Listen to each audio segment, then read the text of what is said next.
이스라엘 백성이 사사 사무엘과 그의 그 아들의 지배를 거부하고 자신들도 다른 나라들처럼 왕을 요구함으로써 이스라엘의 강력한 국력을 회복할 수 있는 방법으로 왕을 선택하는 거죠. 초대 왕으로 사울이 선택되게 되는데 그 과정이 오늘 성경에 기록되어져 있는 겁니다. 사울은 순수한 이스라엘 형통의 보유자였고 또 체격이나 풍기는 면이 남들을 압도할 만큼 우람하고 아주 화려해 보였습니다. 실로 그 자신들을 이방 열국과 마찬가지로 막강한 민족으로 발돋움할 수 있는 어떤 구원자의 역할을 요구했던 이스라엘 백성들의 그 마음에 딱 들었던 거죠. 사울이야말로 정말로 이상적인 왕이다라고 생각을 했던 겁니다. 하나님도 역시 사울을 선택하셨어요. 하나님의 거룩한 뜻도 역시 사울에게 있었던 겁니다. 근데 사울을 왜 선택했느냐에 대한 문제를 가지고 우리가 어제부터 계속 고민해 보고 있는데 그 사울의 그 성실함, 책임감 이런 것도 아주 다른 보다 뛰어나고 또 하나님의 주권을 인정하는 것 그것도 역시 하나님 마음에 딱 들었다는 거예요. 오늘은 또 사울의 그 어떤 모습을 보시고 하나님이 그를 초대 왕으로 삼았는지 우리가 다시 한번 살펴볼 필요가 있어요. 그 첫 번째가 뭐냐면 사울은 겸손한 사람이었다는 거예요. 물론 우리가 그 뒤에 사울의 과정을 알기 때문에 안타까운 부분이 있지만 사울은 처음에 참으로 겸손한 사람이었다는 거예요. 오늘 21절에 보면 그 사무엘과의 대화 속에서 사무엘이 그렇게 말해요. 사울이 대답하여 이르되 나는 이스라엘 지파의 가장 작은 지파 베냐민 사람이 아니니까 또 나의 가족은 베냐민 지파 모든 가족 중에 가장 미약하지 아니하나이까 당신이 어찌하여 내게 이같이 말씀하시나이까 하니 라고 말해요. 나는 작은 자입니다. 보잘것없습니다. 가족도 내 친족도 지파도 모든 것이 하나님 보시기에 연약합니다 라고 말해요. 이런 연약하고 약함을 고백하고 늘 이렇게 겸손하게 살았던 사울의 모습을 우리가 엿볼 수 있게 되는 겁니다.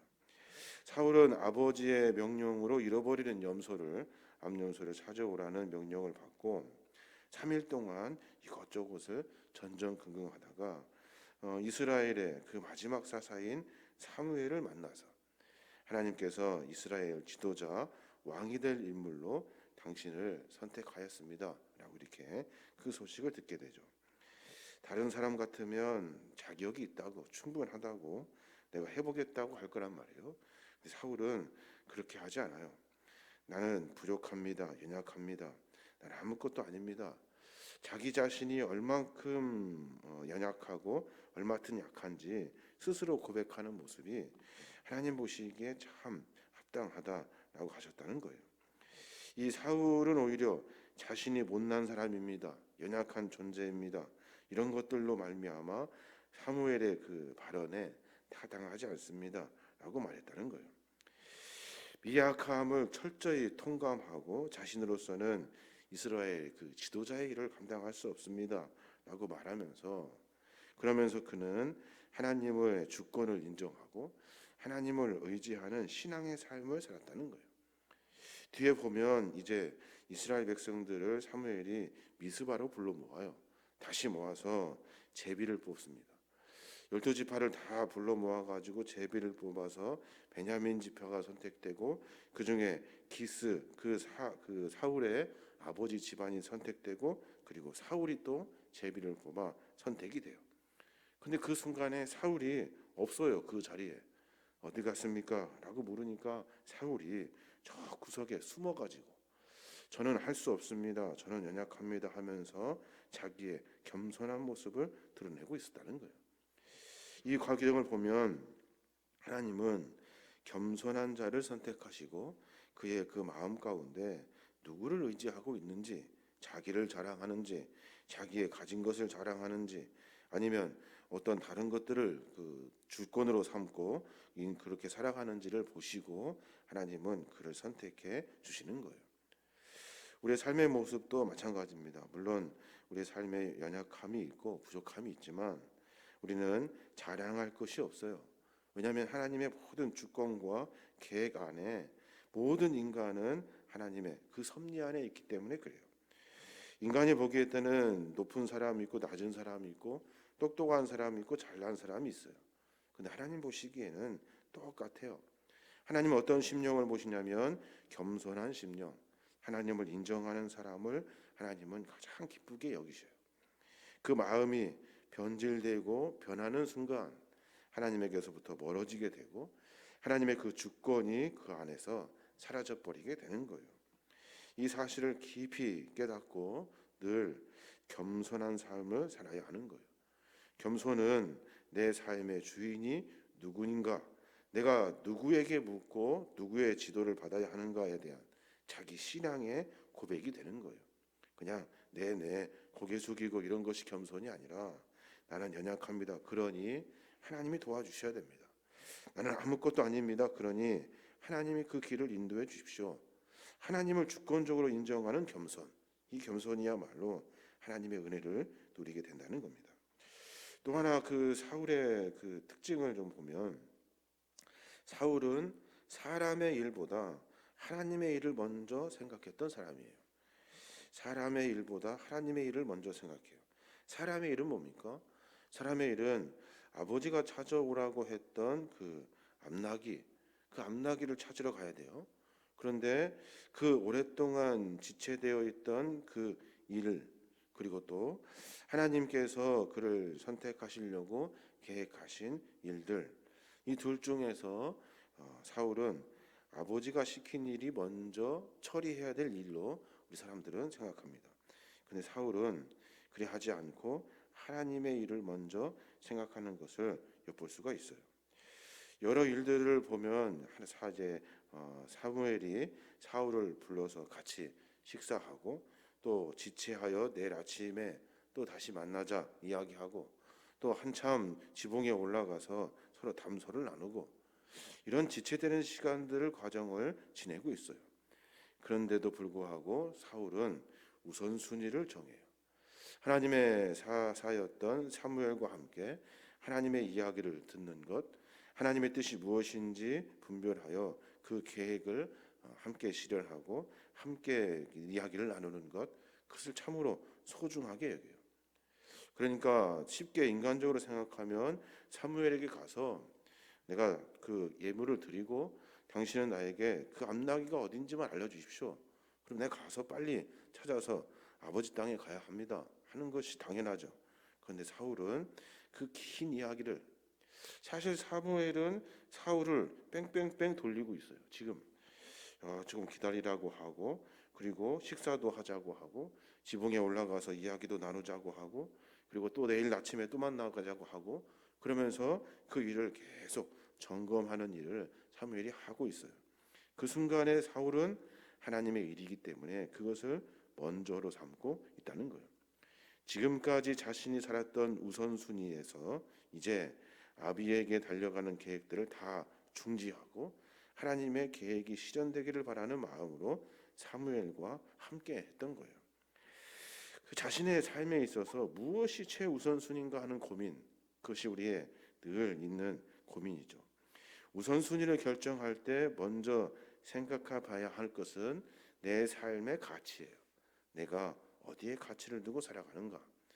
다른 사람들은 이익을 가치에 두면 이익이 되는 곳에 우선순위를 두죠. 신앙인들은 하나님의 계획과 하나님의 일에 먼저 앞서서 우선순위를 두게 됩니다. 이것이 하나님의 일인지 아닌지를 분별하는 것으로 삶의 우선순위를 정해가요. 그게 신앙인의 모습이라는 거예요. 하나님이 더욱 중차대한 일들을 계획하고 계셔. 하나님이 내 삶의 우선순위보다 하나님의 계획이 먼저야 라는 신앙의 고백, 그 고백을 보시고 하나님은 그를 선택하게 되는 거예요. 사울은 뒤에 가면 참으로 안타깝습니다. 자기의 그 여러 겸손한 모습이 다 무너져 버려서 교만한 마음으로 바뀌어요. 어떻게 내가 다윗 이 조그만 아이보다 내가 연약할 수 있는가? 나는 잘난 사람이야 하면서 바뀌죠. 자기가 하는 일이 먼저이기 때문에 하나님의 섭리와 방법은 뒷전으로 밀립니다. 전쟁하는 것이 먼저지 제사 드리는 것, 그 제사를 드리려고 사무엘을 기다려야 하는 것이 먼저입니까? 내가 그래서 제사를 지내버려요. 이런 우선순위가 전부 다 바뀌어버리죠. 신앙의 연조와 세량의 삶의 모습은 처음과 같은 마음을 가져야 하는데 사울은 바뀌어요. 근데 하나님은 초기에 그의 마음에 있던 그 모습을 보시고 선택하여 일을 하게 하시는 거예요. 우리는 늘 생각하고 고민해 봐야 합니다. 내 믿음과 신앙이 과연 변질되지 않았는지, 달라지지 않았는지 깊이 생각해 봐야 하는 거예요. 전에는 하나님 앞에서 내가 신앙생활과 믿음 생활을 하며 주님 중심으로 삶을 살겠다고 작정하고 그렇게 살았던 이 모습이 어느 순간 변질돼서 내가 드러나게 되고 내 영광을 위해 살게 되고 또 우선순위에서 내 이익을 위해서 내가 하고자 하는 일, 이 일이 먼저라고 생각하여 하나님의 그 계획과 그 경륜과 방법들을 다 무시해버리고 마는 그런 신앙의 나약함을 보게 됩니다. 사람은 넘어질 수 있습니다. 왜냐하면 연약하기 때문에 그러죠. 넘어질 수 있다는 것을 알고 한 걸음 한 걸음 조심할 때 그때 하나님은 우리에게 은혜를 베풀어 주시는 거예요. 그게 바로 신앙의 삶의 모습이라는 거예요. 사울은 참으로 겸손한 자였습니다. 우선순위를 정확히 하나님에게 고정하고 먼저 고민한 사람이었어요. 그는 자기가 맡은 일에 최선을 다하는 성실한 사람이었어요. 그리고 또 그는 하나님의 주권을 인정하고 늘 하나님과 함께 하려고 몸부림쳤던 사람이에요. 그런데 무너지더라는 거예요. 변질되고 달라지고 변하고 그리고 하나님이 멀어지더라는 거예요. 사울에게 하나님이 주신 말씀 중에 가장 충격적인 말씀은 하나님의 영이 그에게서 떠났다는 거예요. 하나님의 영이 그에게서 떠났다는 그 순간은 그냥 하나님이 멀어졌는가 보다 이것이 아니라 그의 영혼까지도 하나님이 멀리 하신 거예요. 삶의 모든 과정에서 하나님이 완전히 그에게서 떠나신 거예요. 이 연약함이 우리 안에 있다는 사실을 분명히 깨달아야 하는 거예요. 자기는 몰라요. 내가 하나님의 영이 떠났는지 하나님이 나에게서 멀어졌는지를 잘 몰라.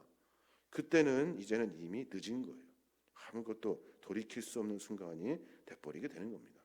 그러니 그 전에 하나님이 무엇을 원하시는지를 알고 겸손하게 또 성실하게 우선순위를 하나님께 고정하고 삶을 살아야 될 줄로 믿습니다.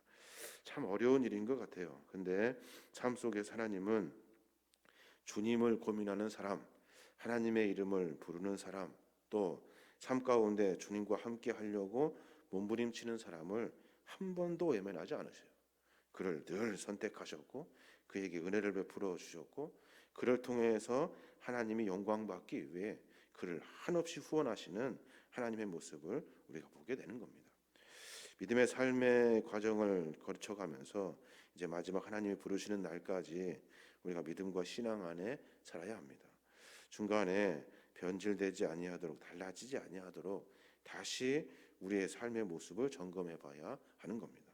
하나님은 겸손하여서 하나님을 의지하는 자를 원하셔요. 하나님은 주의 일에 먼저라고 고백하며 연약하지만 할 수 없지만 잘 모르지만 주님과 함께 하려고 하는 자를 선택하셔요. 하나님은 자기 일에 최선을 다하여 어떻게든지 하나님의 위를 위해서 영광을 돌리기 위해서 애쓰고 수고하는 자들을 후원하시는 하나님이라는 거예요. 이런 신앙의 모습을 깊이 깨닫고 하나님의 거룩한 마음을 알고 오늘 하루하루도 성실하게 겸손하게 주님과 함께 동행하며 나아가는 그래서 마지막에 사울처럼 이렇게 변질되고 하나님이 떠나는 그런 연약함이 아니라 하나님의 은혜를 마음껏 누리고 어쩌면 다윗과 같이 그 연약한 가운데서도 하나님을 의지하여 그 신앙의 믿음의 대열에 서서 많은 후배들에게 그 여러 일들을 가르쳐 주었던 것처럼 그런 신앙을 살아야 될 줄로 믿습니다. 저와 여러분이 그런 믿음의 과정들을 통해서 하나님의 복을 누리고 은혜를 나누시는 믿음의 종들 되시길 주님의 이름으로 축원합니다.